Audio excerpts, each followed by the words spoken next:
Hello दोस्तों, स्वागत है आप सबका हमारे यूट्यूब चैनल स्टार का स्टडी क्लासेस पे। अगर आप भी दोस्तों क्लास 10th या फिर मैट्रिक के छात्र हैं, अगर बिहार बोर्ड से एग्ज़ाम देना चाहते हैं तो हर एक सब्जेक्ट का यहाँ पे चैप्टर वाइज ऑब्जेक्टिव और सब्जेक्टिव बिल्कुल लेटेस्ट पैटर्न पे, जो बिहार बोर्ड का लेटेस्ट पैटर्न पर सिलेबस है दोस्तों, उन सभी सब्जेक्ट का यहाँ पे चैप्टर वाइज ऑब्जेक्टिव और सब्जेक्टिव, साथ में मॉडल सेट का प्रैक्टिस सेट यहाँ पे आप लोग को हर सब्जेक्ट का देखने को मिलेगा। तो इसलिए चैनल को सब्सक्राइब करके रखिएगा दोस्तों, और कुछ कुछ इंपॉर्टेंट न्यूज़ भी आप लोग को बताते रहूँगा जो आप लोग को एग्ज़ाम से रिलेटेड काफ़ी हेल्पफुल रहेगा। ठीक है, अगर आप भी क्लास 10th के छात्र हैं तो दबा के इस वीडियो को लाइक ज़रूर कीजिएगा और शेयर कर दीजिएगा अपने दोस्तों के व्हाट्सएप ग्रुप पे। चलिए पहला क्वेश्चन देखते हैं। इस वीडियो हम लोग कवर करेंगे दोस्तों सामाजिक विज्ञान का काफ़ी इंपॉर्टेंट ऑब्जेक्टिव मॉडल सेट को, जो प्रीवियस ईयर में काफ़ी बार पूछे जा चुके हैं। तो चलिए पहला क्वेश्चन देखते हैं। गैरीबाल्डी पेशे से क्या था? देखिए दोस्तों, अगर आप लोग को और वीडियो चाहिए तो कमेंट ज़रूर कीजिएगा, ताकि जल्द से जल्द हम लोग वीडियो लेकर आए आप लोगों के लिए। तो कमेंट आप लोग ज़रूर कीजिएगा और लाइक हर छात्र कीजिएगा, ताकि मुझे मोटिवेट मिले आप लोगों को जल्द से जल्द वीडियो देने का। पहला क्वेश्चन है कि गैरीबाल्डी पेशे से क्या था? तो गैरीबाल्डी जो था दोस्तों एक पेशे से नाविक था। आप लोगों को पता है, क्लास 10th में काफ़ी बार इसको पढ़े होंगे सोशल साइंस में। तो नाविक था दोस्तों गैरीबाल्डी पेशे से, तो याद रखिए एक का डी। 2 नंबर है कि इटली तथा जर्मनी वर्तमान में किस महादेश के अंतर्गत आते हैं? तो इटली और जर्मनी जो है दोस्तों, वो वर्तमान में जो आते हैं वो यूरोपियन कंट्री में आते हैं। तो याद रखिएगा 2 का राइट आंसर आपका सी हो जाएगा। 3 नंबर है कि रूस में निहिलिस्टों ने, क्या है दोस्तों कि रूस में निहिलिस्टों ने सुधार के लिए कौन सा मार्ग अपनाया था? तो रूस में जो निहिलिस्टों ने सुधार के लिए मार्ग जो अपनाया था, उस मार्ग का नाम था आतंक का, जो बहुत ही खतरनाक होता है। तो याद रखिएगा 3 का राइट आंसर आपका बी हो जाएगा। 4 नंबर है कि लाल सेना का गठन किसने किया था? बहुत इंपॉर्टेंट क्वेश्चन, हर साल पूछा जाने वाला। ट्रोट्स्की ने। याद रखिएगा लाल सेना का गठन किसने किया था? ट्रोट्स्की ने। ठीक है, कार्ल मार्क्स, स्टालिन, केरेंस्की, ट्रोट्स्की। तो 4 का राइट आंसर आपका सी। 5 नंबर है कि हनोई समझौता किस वर्ष हुआ था? तो हनोई समझौता जो हुआ था दोस्तों 5 मार्च 1946, फरवरी 1948, या फिर जून 1949, या फिर अप्रैल 1951। तो हनोई समझौता जो हुआ था वो होता दोस्तों आपका मार्च 1946 में। तो 5 का सही उत्तर आपका ए हो जाएगा। 6 नंबर देखते हैं हम लोग कि हनोई समझौता जो 5 मार्च 1946 में हुआ था, वो किसके बीच हुआ था? ये फ्रांस एवं वियतनाम के बीच, रूस एवं कंबोडिया के बीच, चीन व लाओस के बीच। तो याद रखिए दोस्तों कि हनोई समझौता जो हुआ था 1946 में मार्च में, वो फ्रांस एवं वियतनाम के बीच हुआ था। ठीक है, 6 का ए। 7 नंबर है कि पूर्ण स्वराज की मांग का प्रस्ताव कांग्रेस ने किस वार्षिक अधिवेशन में पारित हुआ था? क्या क्वेश्चन है कि पूर्ण स्वराज की मांग का प्रस्ताव कांग्रेस के किस वार्षिक अधिवेशन में पारित हुआ था दोस्तों? तो उस अधिवेशन का नाम था 1929 ईस्वी लाहौर अधिवेशन में। तो 7 का राइट आंसर आपका ए हो जाएगा। 8 नंबर है कि वल्लभ भाई पटेल को सरदार की उपाधि किस किसान आंदोलन के दौरान दी गई? तो वल्लभ भाई पटेल को सरकार की उपाधि जो दी गई थी दोस्तों, वो दिया गया था आपको वारदोली सत्याग्रह। ठीक है, वारदोली किसान आंदोलन के दौरान। तो याद रखिएगा 8 का ए। 9 नंबर है दोस्तों कि ब्रिटेन ने निम्नलिखित में किस नीति का अवलंबन किया था? तो ब्रिटेन ने निम्नलिखित में से जो नीति का अवलंबन किया था दोस्तों, अहस्तक्षेप नीति, या फिर हस्तक्षेप नीति, या फिर बंद अर्थव्यवस्था की नीति, या फिर इनमें से कोई नहीं। तो ब्रिटेन जो है ये यहाँ पे नीति का जो अवलंबन किया था उसका नाम था अहस्तक्षेप की नीति। याद रखिएगा 9 का ए। 10 नंबर है कि पावर लूम का आविष्कार निम्नलिखित में से किस देश में हुआ? तो पावर लूम का जो आविष्कार हुआ था वो ब्रिटेन में हुआ था। याद रखिएगा 10 का ए। 11 है दोस्तों कि आधुनिक शहर के उदय का इतिहास लगभग कितना वर्ष पुराना है? आधुनिक शहर के उदय का, ठीक है, जब आधुनिक शहर जो उदय हुआ था दोस्तों, जल्द से जल्द यहाँ पे ग्रो हुआ आधुनिक शहर, ठीक है, आधुनिक रूप में, तो कितने वर्ष वो लगभग पुराना है? तो वो लगभग 200 वर्ष पुराना है। ठीक है। 12 है कि किसने कहा मुद्रण ईश्वर की दी हुई महानतम देन है? ठीक है, जो सबसे बड़ा तोहफा है। क्या क्वेश्चन है दोस्तों कि मुद्रण ईश्वर की दी हुई महानतम देन है, सबसे बड़ा तोहफा है, वो किसने कहा था? तो ये कहा था दोस्तों आप लोगों को मार्टिन लूथर ने। ठीक है, जो अर्थशास्त्री है। तो याद रखिएगा यहाँ पे 12 का बी हो जाएगा। ठीक है, मार्टिन लूथर ने ही यहाँ पे कहा था। चलिए नेक्स्ट क्वेश्चन देखते हैं 13 नंबर दोस्त। लिखा है दोस्तों कि भारतीय संविधान के किस अनुच्छेद में धर्म, वंश, जाति या जन्म स्थान के आधार पर किसी प्रकार का भेदभाव का निषेध किया गया है? क्या क्वेश्चन है कि भारतीय संविधान के किस अनुच्छेद में? अनुच्छेद 15, अनुच्छेद 19 या फिर अनुच्छेद 25 या फिर अनुच्छेद 27।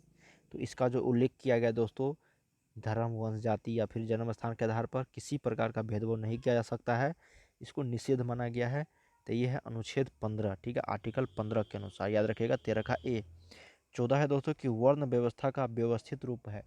तो वर्ण व्यवस्था का जो व्यवस्थित रूप है दोस्तों, ये आप लोग को यहाँ पे ब्राह्मण, क्षत्रिय, वैश्य, शूद्र हो जाएगा, याद रखिएगा। 14 का राइट आंसर आपका डी हो जाएगा। 15 नंबर जो क्वेश्चन है, बोला जा रहा है कि भारत में संघ एवं राज्यों के बीच अधिकारों का विभाजन कितनी सूचियों में हुआ है? तो आप लोगों को पता ही होगा दोस्तों, 3 सूचियों में हुआ है, संघ सूची, राज सूची और समवर्ती सूची, ठीक है। तो यार 15 का सी आपका सी हो जाएगा। 16 नंबर है कि सत्ता में साझेदारी सही है क्योंकि, याद रखिएगा यहाँ पे सत्ता में जो साझेदारी सही है क्योंकि यह विविधता को अपने में समेट लेती है, देश की एकता को कमजोर करती है, या फैसले लेने में देरी करती है, या फिर विभिन्न समुदायों के बीच टकराव कम करती है। आपको पता ही होगा दोस्तों, इस 4 ऑप्शनों में जो सबसे सही ऑप्शन जो है यहाँ पे सत्ता में साझेदारी सही है क्योंकि ये विभिन्न समुदायों के बीच जो टकराव है वो कम करती है। तो याद रखिएगा यहाँ पे 16 का डी। 17 नंबर है कि भारतीय लोकतंत्र में सत्ता के विरुद्ध जन आक्रोश किस दशक में प्रारंभ हुआ? क्या क्वेश्चन है कि भारतीय लोकतंत्र में सत्ता के विरुद्ध जन आक्रोश किस दशक से प्रारंभ हुआ दोस्तों? तो ये हुआ था आप लोगों को 1970 के दशक से, याद रखिएगा 17 का बी। 18 है कि भारत में हुए 1977 के आम चुनाव में किस पार्टी को बहुमत मिला था? 1977 में जो चुनाव हुआ था दोस्तों, वो उसमें जनता पार्टी का चुनाव जीता था। किसके नेतृत्व में? तो वो मोरारजी देसाई के नेतृत्व में, जिनको मोरारजी देसाई बाद में उसको प्रधानमंत्री बनाया गया दोस्तों, ठीक है। जनता पार्टी के नेतृत्व में ही मोरारजी देसाई प्रधानमंत्री बने थे। तो वो 1977 के आम चुनाव था। तो याद रखिएगा 18 का बी, जनता पार्टी का सरकार था उस समय, बहुमत मिला था। 19 है दोस्तों कि तानाशाही व्यवस्था, क्या क्वेश्चन है 19 नंबर कि तानाशाही व्यवस्था के बारे में कौन सा कथन सही है? जनता जबरन संतुष्ट है, या फिर जनता के लोकतंत्र में रुचि नहीं है, या फिर ए और बी दोनों? तानाशाही व्यवस्था के बारे में कौन सा कथन सही है? ये आप लोग को राइट आंसर यहाँ पे दोनों है दोस्तों, ए और बी दोनों। जनता जबरन संतुष्ट है या फिर जनता की लोकतंत्र में रुचि नहीं है। 19 का सी आपका राइट आंसर। चलिए 20 नंबर देखते हैं कि भारत में लोकतंत्र की सफलता के लिए सर्वप्रथम आवश्यक क्या है?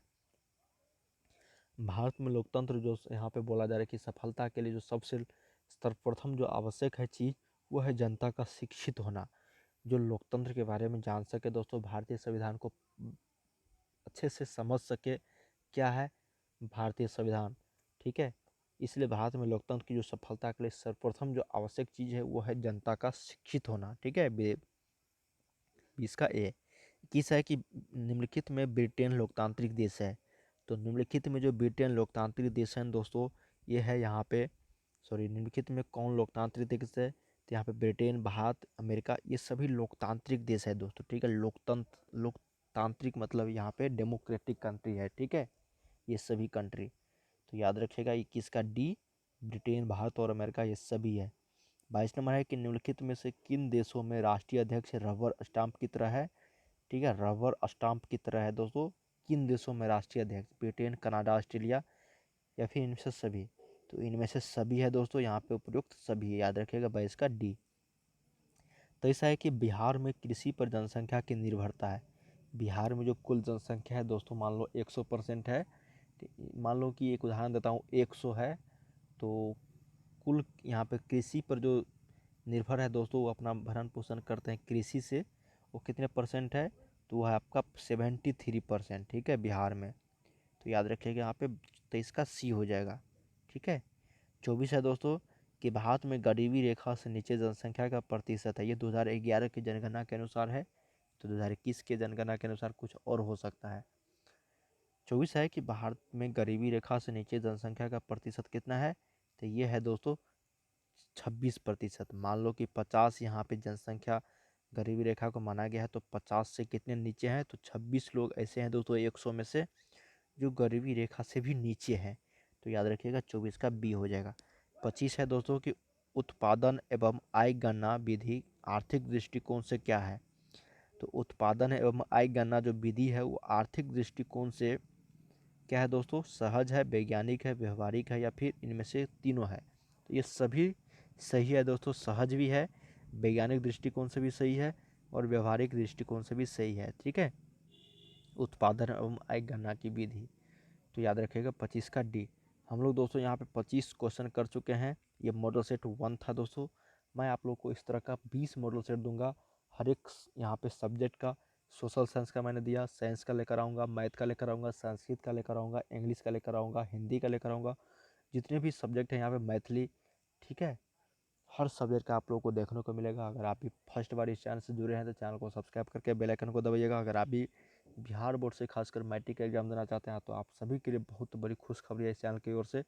हर एक सब्जेक्ट का यहाँ पे बिल्कुल फ्री में तैयारी कराया जाता है।